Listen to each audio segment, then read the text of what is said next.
Thought I'd just put this down on a video, not in it, and I'm going to do this as my next tricky topic, and obviously, that will be debating. As I say, there is a lot to go through with this, so I decided to put into a video as well. And it is quite simply who wrote the Quran. Now, when it comes to today's Quran, the Hafs recitation, Muslims have absolutely no idea who wrote that, because it's not, there's nowhere that it's recorded. So the Qurans they have today, the answer is quite simple. They have no idea who wrote it, and they never will have, because the author's not put down. So, in order to find out, who the author of the original Quran was, which according to the Muslims, this is where they take today's Quran from, we need to go back to Muhammad's time, 1400 years. And the man credited with writing and compiling the Quran is Zayd ibn Thabit. So, Zayd ibn Thabit, who was this particular gentleman? He was one of the companions of Muhammad. The problem is that as at the time Muhammad started to receive his revelations in Cave Hira, Zayd ibn Thabit was 1 year old, or thereabouts. There is a lot of discrepancies over the man's age, which of course there would be back then, but it is firmly believed he was only 1 year old when Muhammad began to receive revelation. We then know, obviously, that over the next 10 years, Muhammad continued to receive revelation in Mecca. He received 86 chapters of the Quran in Mecca, nearly 3/4 of it. At this time, the writer of the Quran, the man responsible for compiling it and collecting it and writing it, was 1 year old to 10 years old. He was still less than 10 years old at the time. The Quran was being compiled, 3/4 of it, roughly 86 chapters. He was between 1 and 10 years old. He was a little child, and yet we're led to believe that this little child learnt the Quran, memorized the Quran, and was, his whole life was just all about doing this, apparently, as a little boy. He didn't go out to play football. He didn't play with his Ken and his Barbie. He didn't do any of that. He just apparently learnt the Quran for the first 10 years of his life. At the age of 11, this is when Muhammad left Mecca to go to Medina, or rather run away to Medina. And this time the boy is now between the ages of 11 and 16, which is, as I say, that's the age roughly that we take from the time in Medina, and also up to the time of Muhammad's unaliving, 632. And in this time, this young boy apparently went out and learnt 2 languages in 2 weeks, Hebrew and Syriac. Possible? Who knows? Uneducated boy, no schooling, he is learning same Semitic languages as Arabic, Aramaic and Hebrew, but still, is it possible? Let's just say it is. Let's say he did learn Hebrew and he got fluent in Hebrew. My first question would be, why didn't he tell Muhammad that he's not in the Torah? There we go. Anyway, because that's verses he would have already learnt, by the way, and recited.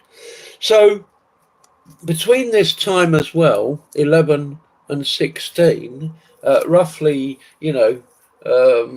well, actually, I'm going from 627 to 632 here. Okay. which includes slightly after 11, because he was 11 when he went to Medina, which would have been around 621, somewhere like that. Okay. And yeah, it was sort of 16 when he was allowed to start taking place in battles, because he went to go and take place in the first 2 battles against the Qurayshi tribe, and Muhammad refused him to do that. You know, but then, as I say, between sort of 11 and 16, he did still take place in well, actually, between 11 and 16, that's when he learnt 2 languages. And then it was between 16 and 22, that's right. Between 16 and 22, which is when Muhammad unalived, when he was 22, okay, he took place in 8 battles. So he personally participated in 8 battles between 16 and 22. Okay, and this was also the time that he was asked to go and compile the first Quran by Abu Bakr, the first Caliph. Okay, after the Battle of Yamama, the 8th battle he took place in. Now, don't forget, between those ages of not only taking part in 8 battles, he also was still receiving and recording the Quran, because Muhammad was still receiving revelation at that time. He had roughly around still 12 to 14 chapters still to be revealed to him. So, you know, you've got 12 to 14 of the last chapters of the Quran to be revealed, 8 battles taking place, many of them, you know, quite serious ones, including Yamama. And then this man is also chosen to go and compile the Quran, collect it all, you know, receive all the bits of bark and tree leaf and everything else that people are written on, go and talk to people who have kept it up in their head top, you know, and compile the Quran. And as I say, this is all as well during the Battle of the Trench, 627, the Battle of Khyber, 628, the Conquest of Mecca, 630, and the Battle of Hunan, 630, as well as the Battle of Tabuk and the Battle of Mu'tah. Okay, all these battles took place between his ages of 16 to 22. He took part in all of those battles personally, and he also compiled the Quran at the same time. I mean, when you read this man's, you know, life, you have to say the real Allah is Zayd ibn Thabit. The real Muhammad is Zayd ibn Thabit. He did a lot more, you know, than Muhammad ever did. When you consider, as I say, you know, that between the ages of 16 to 22, he took place in 8 different battles, as well as compile the first Quran. And then, of course, 2 years later, come along Uthman, and he's apparently upset with all the different Qurans that's out there. So much so that he then gets Zayd ibn Thabit again and says, look, you've got to write a new Quran. Basically, write a new Quran from what you know and get rid of all the others that don't agree with you. Burn them, okay? This was 2 years later. And again, while this is taking place, not only do we still have wars in Arabia taking place at this time, the Battle of Yamama especially, you know, that was one of the main battles, which is why Abu Bakr and Umar said, we got to, you know, write this Quran down now. And that's why they went and got Zayd ibn Thabit to go and do that. But there's also stretching out now as well, because between sort of 32 to 34 is when the Ummah started to stretch out into Syria, Iraq, Damascus, and you know, start to do battles there as well. So basically, we have now, you know, a group of men who are beginning to not only do battles within their own country, Saudi Arabia, but they're also stretching out into Syria, Persia, Iraq, other places, to also do battles in those places, all the while that Zayd ibn Thabit is tasked with compiling the Quran for a second time. Don't forget, he'd only just finished compiling the first Quran 2 years before. 2 years before, this young man went, and he said himself, you know, if you'd asked me to move a mountain, that would have been an easier thing for you to ask me to do than go around and collect all this and compile the Quran. And as I say, yeah, he still did it in 632, when Abu Bakr asked him to, after the Battle of Yamama, after 8 battles that he'd been involved in, and after receiving the last 14 chapters of the Quran. He then went and got the Quran, you know, wrote it, that's it. 2 years later, he's being asked to do exactly the same thing again. Yet, we're led to believe this book is miraculous, it's preserved, it's looked after. How? How can it be? If, you know, you got, first of all, a young child, because don't forget, he was still a young child. He was still between the ages of 16 to 22 when he was asked to compile it the first time. And it, as I say, in that time, he was still receiving 14 chapters of the Quran and fighting in 8 battles in 6 years. 6 years, 8 battles, 14 chapters of the Quran, and he's still only 16 to 22, a teenager, a young man. And of course, having to go through all the other things that young men have to go through at that age, you know, their testosterone, their jiggy, you know, and everything else. And as I say, 2 years later, he's then asked to redo it all over again. Now, the other point with it being is, of course, during the time that Uthman asked him to do it, they are now also, you know, as I say, not only still fighting in Arabia, they are also expanding more in the Middle East, you know. So they're starting now to go into Persia, Mesopotamia, and Egypt as well, okay? All of this happening, and Arabia still, whilst this young man, don't forget, he's still only 24 at the time of compiling it the second time, is being asked to compile it for a second time. Now, of course, the big problem with this is not only the young man's age. I mean, he was a baby when the first 86 surahs were revealed. I mean, you know, I'd love to have seen Muhammad speaking to this baby, you know, and telling him the verses that he got revealed that day.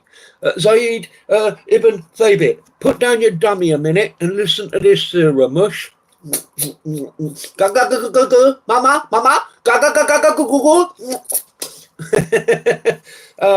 you know, that would have been the first 86 surahs. If you think that Azana, everything I'm saying is wrong, you know, when I do this as my topic on TikTok, come join me, my friend. Come join me and educate me on what I've got wrong between Zayd ibn Thabit, born in 611. When was your prophet Momo a prophet? 610. How old was Zayd ibn Thabit when your prophet was a prophet already receiving revelation? 1 year old. What's wrong about that, Azana? Nothing. And then he didn't move to Medina with Muhammad until Muhammad ran away there when he was aged 11. And that was after Muhammad had received 86 surahs, chapters of the Quran. 86. This was a young bubba, aged between 1 year old and 11-year-old. When Muhammad received the first 30 chapters, he was still under 5 years old. He was younger than Aisha.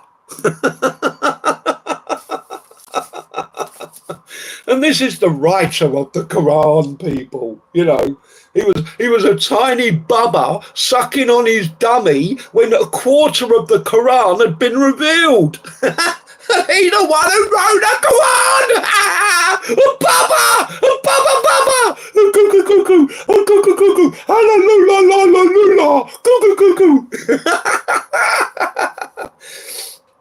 But as I say, I mean, the main problem with it is not just his young age at the time that the majority of the Quran was revealed. As I say, the other biggest problem is, of course, his young age and everything else that he was going through at the time that he compiled the first and second Quran. As I've already pointed out to you, you know, he was 16 to 22 years old, you know, when he was asked to he was 22 when he was asked to compile the first Quran by Abu Bakr after the Battle of Yamama. Okay, up to that point, he'd already taken part in 7 battles. He'd taken part in the Battle of the Trench in 627, when he was 16 years old. In 628, when he was 17 years old, he took part in the Battle of Khaybar. In 630, you know, when he was 18 years old, he took place in the conquest of Mecca and the Battle of Hunan. So in that year, he took part in 2 battles. And of course, then there was the Battle of Tabuk and the Battle of Mu'tah.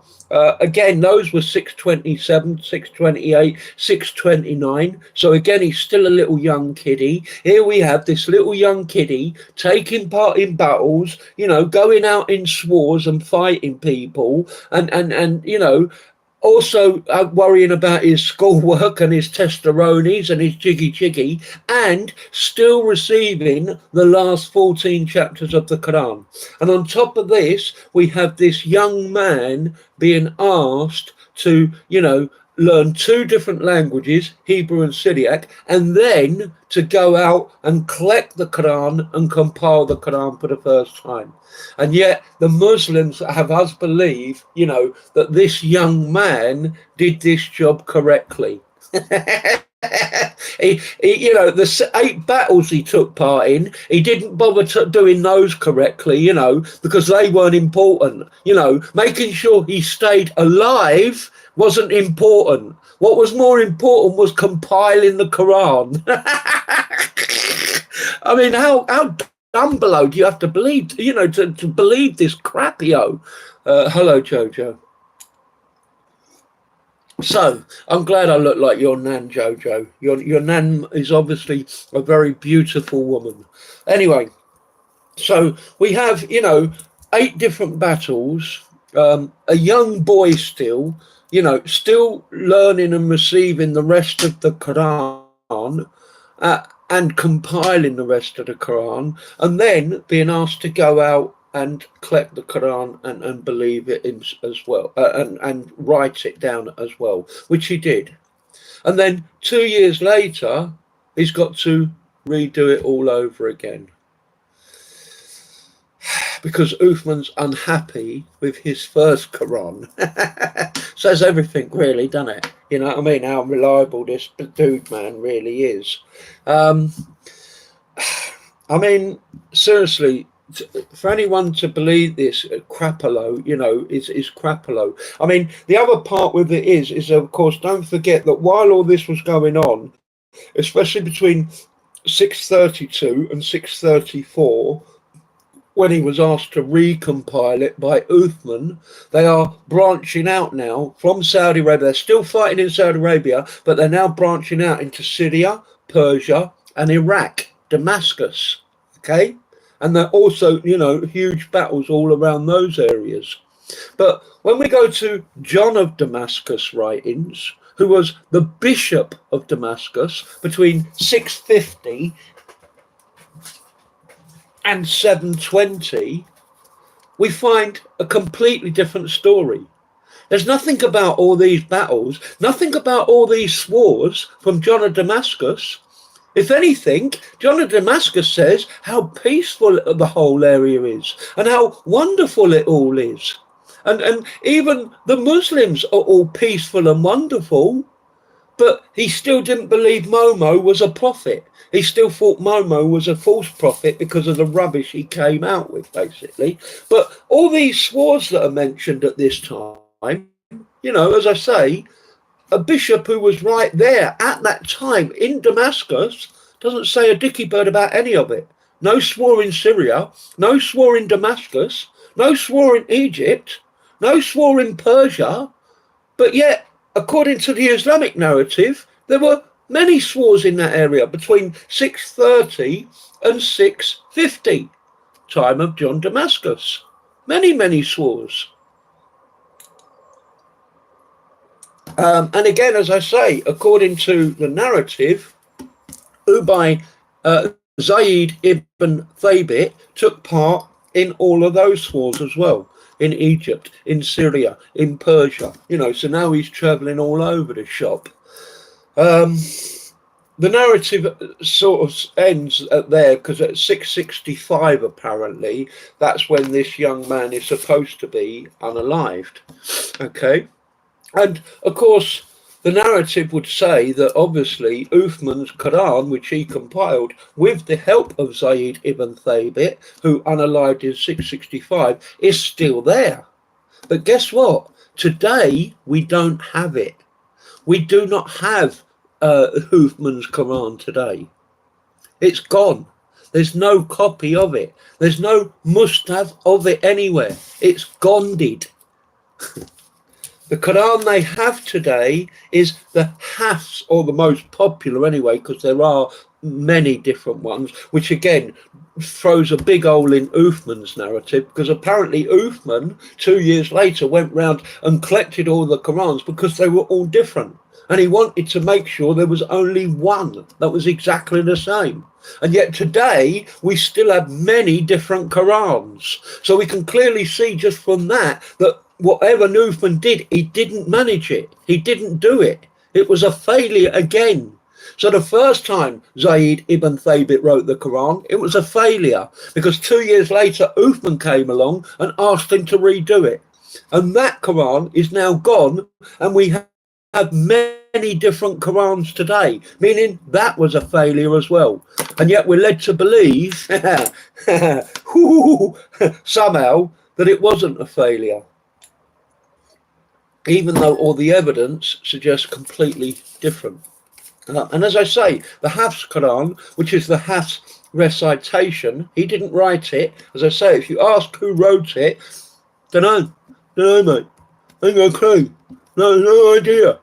Zayd ibn Thabit wrote it about 200-300 years before Hafs, but he was long gone by then. And the Quran he wrote as well, long gone by then. So Hafs would have got it from a man who heard it from a man who heard it from a man who heard it from a man who heard it from a man who got it from Postman Pat. That's today's Quran. And as I say, who actually sat down and wrote it? No idea. You can ask them till you're blue in the face. Who wrote today's Quran?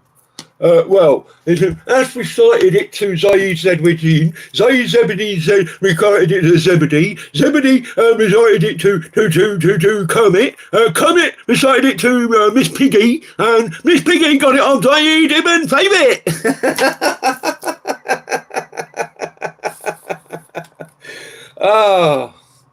I mean, seriously, the actual narrative of this, when you go through it, you know, even in their narrative, it's just, seriously, it doesn't stack up. None of it stacks up. The dates are all wrong. The dates are all out. A young man, you know, who was a baba when the first, you know, 30 surahs of the Quran were revealed.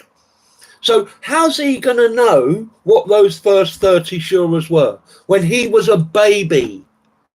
The only way he's going to know what those 30 surahs were is by someone else telling him what they were. How do we know that person who told him was reliable? We don't. We ain't got a Scooby-Dooby-Doodah. So certainly the first 30 surahs of the Quran, chuck them in the bin, they're worthless. Then when we get to the next 50 surahs of the Quran, where he's only still 5 to 10 years old, I'm sorry, you protected group peeps, you can rely on a little child for your narrative if you wish to. Okay, if that's what you wish to do, rely on this little tiny child, you know, who was only 5 to 10 years old for the next 50 chapters of your Quran. Me personally, from the word of God, I'm sorry, I'm not going to entrust that to a child of 5 to 10 years old. So that's the next 50 chapters thrown in the bin. That's all the Meccan surahs thrown in the bin, the first 86 surahs. We then move to where Muhammad moves to Medina, and he again is there for about 10 years. He has another 28 chapters revealed to him. Okay, and so we can say 14 in the first 5 years, when Zayd ibn Thabit was 11 to 16, and 14 in the next 5 years, when Zayd ibn Thabit was 16 to 22. Okay. Now, the 11 to 16 ones, apart from him going out and learning 2 different languages, I can't really see a problem with that.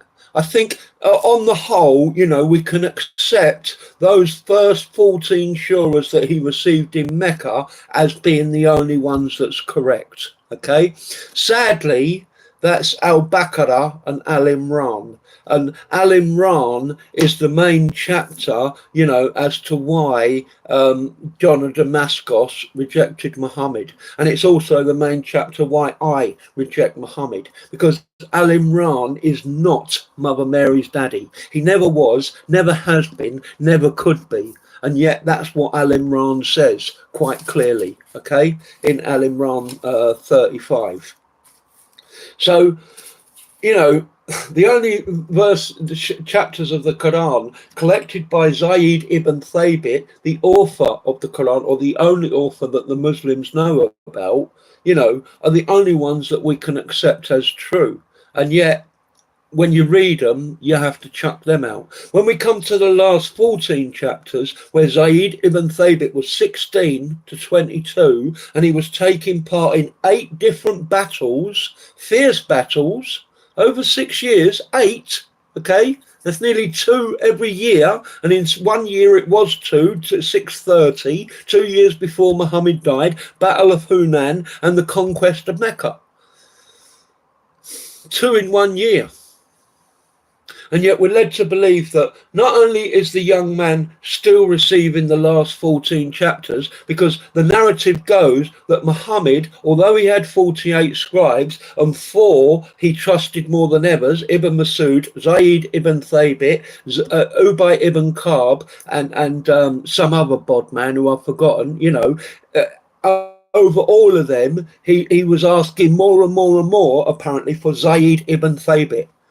Bring me Zayd ibn Thabit. Every time he got a revelation, bring me Zayd ibn Thabit. Tell him to get his pen and paper. Come now. Come now. Come this second. You know, the guy's in the middle of a battle. He's fighting about 20 polytheists. You know, and someone's going, "Oh, Muhammad wants you, mush. You know, get your pen quick. He wants you."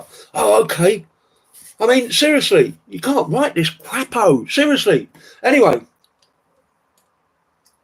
This is the scenario we have.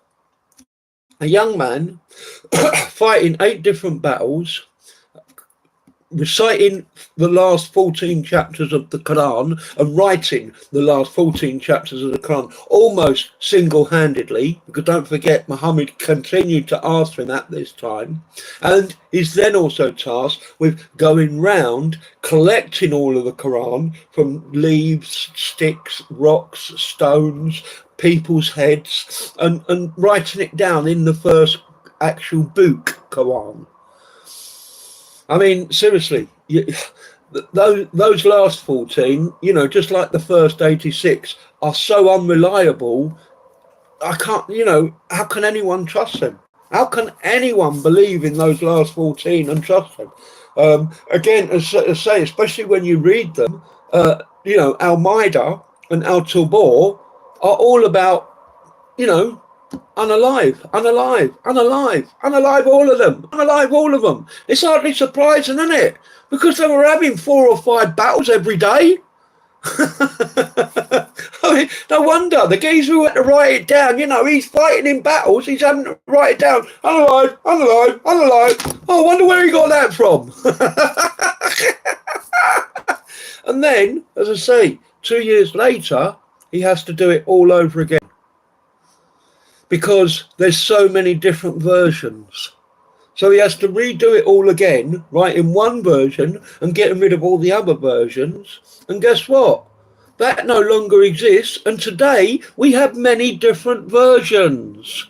So, you know, folks, understand this, you know, narrative of the writer of the Quran, Zayd ibn Thabit, a little tiny baby when Muhammad began his prophethood. Okay, still a little tiny baby, even by the time most of the Quran was revealed.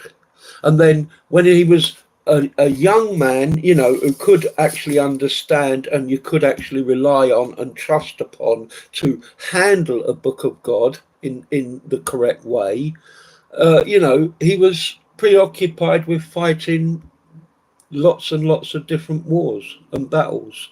The Battle of the Trench, first one, 627, when he was 16. The Battle of Khaybar, 628. The conquest of Mecca, the Battle of Tabuk and the Battle of Mu'tah, 629. The Battle of Hanun and the conquest of Mecca, 630. Okay? And it didn't stop there. As I say, 632 was the Battle of Yamama, where they decided to compile the Quran finally. And he took part in all those battles. Okay? He took part in all those battles. He's also got the unaliving of Muhammad at this same time, you know. So the unaliving of the man who he relied on the most, because the man was using him the most, you know, and saying he was the bestest, he's unalived. He's having 8 different battles.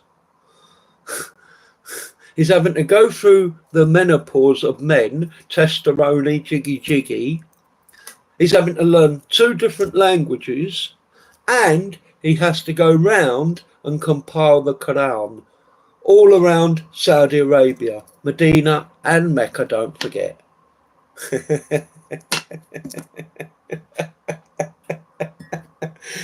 I mean, the guy must have had a Lamborghini Camel at least, you know. He's got to have either a Lamborghini Camel or a Ferrari Camel at the very least.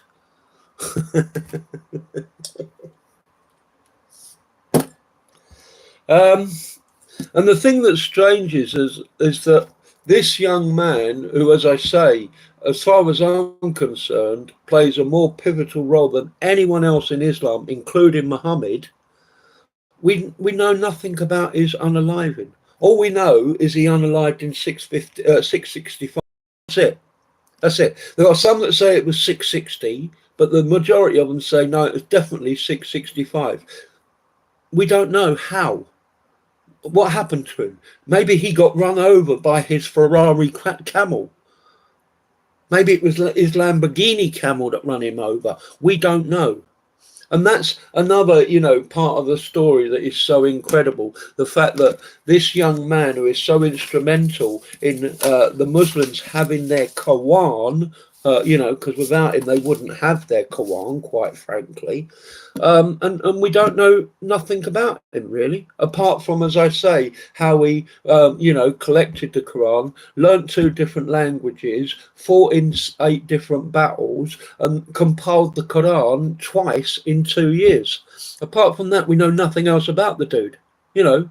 We don't know nothing about, you know, as I say, especially after 634. After 632 to 634, when Uthman asked him to compile the Quran the second time, okay, from that point on, 634 up to 665, we don't know nothing about this guy. There's nothing about him whatsoever. Where he went, you know, did he end up in McDonald's? You know, did he end up in his shish kebab shop? You know, we don't know. We have no idea.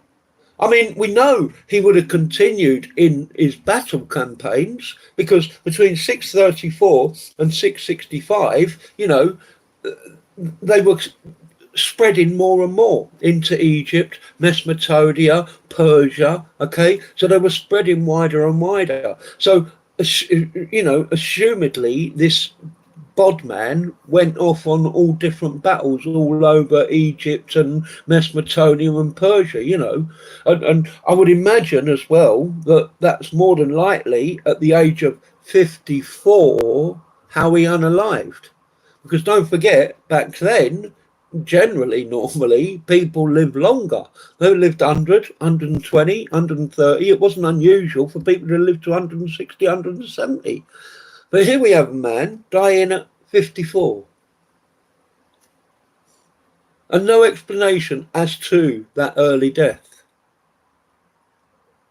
Maybe, like Umar and Muhammad, he was a bit gay and he died of AIDS. But as I say, we don't know. That's the problem. Between 634 and 665, his death, the last sort of 30 years of his life, we have no idea. And that's another problem with the narrative. If this was a true narrative, you know, if this was a proper narrative, I'm pretty certain we would have a more detailed explanation of his life between 30 and 60, 665 rather, between 30 and 54. But nothing. The last 24 years, nothing, nada, nothing.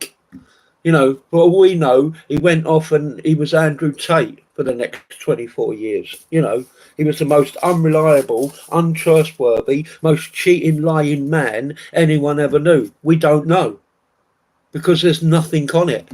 And that, as I say, makes it more susceptible to believe he was a ne'er-do-well, a no-gooder, someone you can't trust. Because otherwise it would be narrated, wouldn't it? If he went on to do more wonderful things as he did when he was, you know, 22 and 24.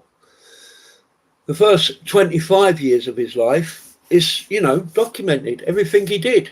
Learning the Quran, reciting the Quran, collecting the Quran, fighting battles, learning 2 different languages. The last 25 years, nothing. Not a peep. Not a peep. What he was doing for the last 25 years. I wonder why. I wonder why the last 25 years, where he was going round and jiggy-jiggying goats, going round and jiggy-jiggying camels, going round and jiggy-jiggying men, going round and jiggy-jiggying little boys and little girls like his prophet. I wonder if that's why, you know, it's not documented. Because, of course, if they document that, what a bad man he was, you know, and what a bad man he ended up like, of course, again, we have to discount today's Quran, which apparently still comes from him somehow. How, I don't know. Of course, the last thing to mention, which I haven't mentioned yet, is, of course, the 2 missing verses that we are aware of. There are supposed to be, you know, 300, 400, 500 missing verses from the Quran, but there are at least 2 we know of: stoning for adultery and adult breast suckling 5 times, later abrogated to adult breast suckling 10 times. If Zayd ibn Thabit did such a good job in compiling the first Quran and the second Quran, why are those verses not in it? Why are the verses for stoning for adultery, which was a Medina verse? No, it could have possibly been a Meccan verse as well. And adult breast suckling 5 times, later abrogated to adult 10 times, later abrogated to adult breast suckling 5 times. Why are they not in Zayd ibn Thabit's Quran? If this is the man who knew the Quran so well, this is the man who went and collected the Quran, made sure he got all of it, why are there at least 2 missing verses that we know of not in there? So there you go, folks. Next time, ask the Muslims who wrote your Quran, and eventually, you know, you're going to have to press them on it, because they're not going to want to answer no one. We don't know, obviously. You're going to come back to Zayd ibn Thabit. Okay, and just remember all of these things. He was he was a 1 year old boy when Muhammad started to receive revelation. 1 year old.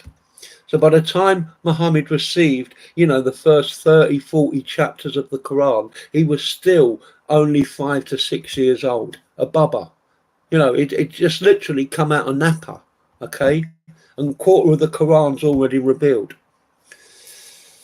As I say, the later parts of his life don't do him any justice either in believing that this person was responsible for going round collecting the Quran, compiling the Quran and writing the Quran. Because at the same time, he's going through testosterone youth, 11 to 16, turning from a young boy into a man, looking at everything, wishing to jiggy it. He's fighting in 8 different battles from the age of 16 to 22. Is probably his favourite person in the whole wide world is unaliving Muhammad, okay, from the poison that he ate at Khaybar, a battle that he took place in, don't forget, the Battle of Khaybar, which was 628, when he was 18 years old, okay. And of course, he's listening to his prophet, unaliving, say, "Oh, I feel like my aorta's being cut from the poison I ate at Khaybar." So, of course, that's, also he's still a young man, don't forget, a young boy, really, 20, 22, 21, 22. So all of that plays a part. And as I say, he then continues to fight in more and more battles. He has at least another 4 battles between Muhammad unaliving and Abu Bakr telling him to write the Quran. And the last one of those was the Battle of Yamama, one of the worst according to the Islamic narrative. Personally, I don't believe any of these battles took place, because when we read outside sources, John of Damascus,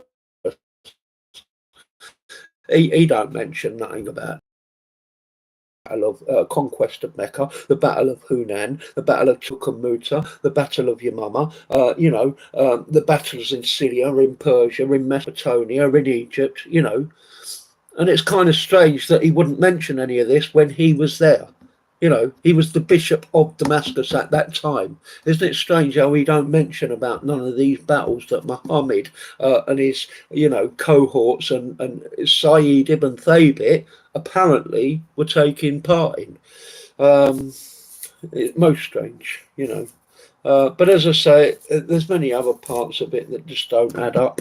As I say, you certainly, I don't think anyone by any stretch of the imagination, if they do believe the story, can say, well, we can actually rely on the Quran when it was compiled by a 22-year-old child who was taking part in 8 different battles, going round to compile the Quran and losing Muhammad all at the same time. And then 2 years later, having to do it all over again. And he said himself when he did it the first time, if you asked me to move a mountain, you would have asked me to do something more simpler. What you're asking me to do is... And he went and did it. And then 2 years later, Uthman is asking him to do it all over again. Because he's basically said, you're an Joe, you didn't do it correct the first time. Make sure you do it correct this time. And we're to believe, that he's, okay, all right, yeah, anything you say, Uthman, I'm an idiot. I'll go and do it better this time. And apparently he didn't. Because Uthman told him, you're an idiot. You didn't do it correct the first time, because we have about 7, 8 different Qurans, and all the Muslims are fighting each other when they recite their different Quran and saying, we got the right one, we got the right one. No, we ain't. We got the right one, and they're all fighting each other. So don't be such an idiot. Do it properly this time and make sure there's only one. Oh, okay, Mr. Uthman. I'm very sorry I made a huge mistake of doing it the first time when I was busy trying to fight 8 different wars. Muhammad was and I was still only a little child myself. I'll try and do it better this time, Mr. Uthman. And sadly, he, by what we have today, he failed, because today we still have over 40 different Qurans. There you go, folks. Preservation of the Quran totally and utterly destroyed, just by studying the author, or the so-called author of the Quran, because of course he's not the author of today's Quran. The Quran he authored, which was the last one by Uthman in 634, no longer exists. But according to the Muslims, they go back to him still for the one they have today, without any proof whatsoever. There you go, folks. This is, as I say, my new topic on Tiki Toki. Friday night, tomorrow night, roughly around 6:30, 7:30 BST time. Come join me. Hopefully it will be fun. Usually, the Muslims run away from me.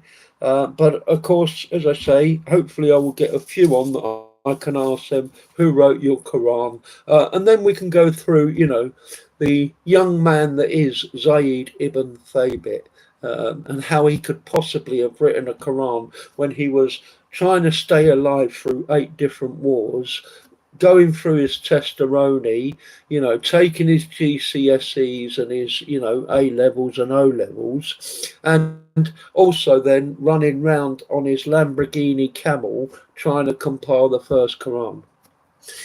It should be interesting to hear the answer. So anyway, God bless you all, people. Peace of Christ to you all. If you find this interesting, use the information, share the video, get it out there, peep. No one ever views my vids. No one ever passes them on. Not really too fussed, to be honest with you. As long as I'm still working for the Lord Jesus Christ, which I am, that's all that matters. God bless you. Peace of Christ to you.